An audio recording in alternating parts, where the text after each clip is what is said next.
The most common causes of hearing loss in children is by far fluid behind the ears.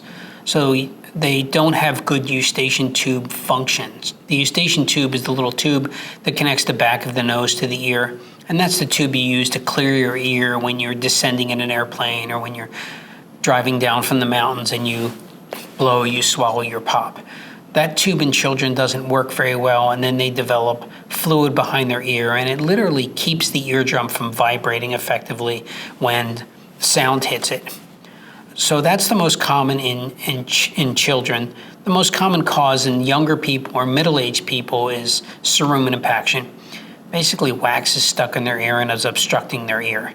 And they will use Q-tips. They will oftentimes get fluid in their ear. They will use various over-the-counter concoctions to try to get it out, none of which has ever been proven to be effective.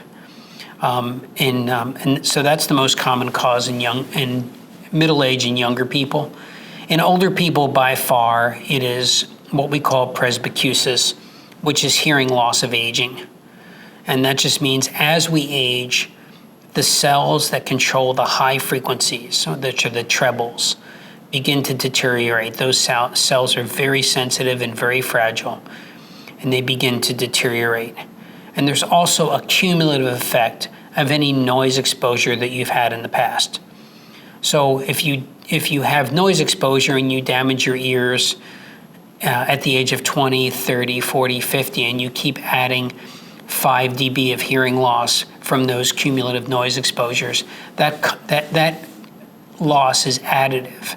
And then on top of it, with some hearing loss of aging, we will typically see a combination of hearing loss of aging and a hearing loss of noise exposure in our elderly patients.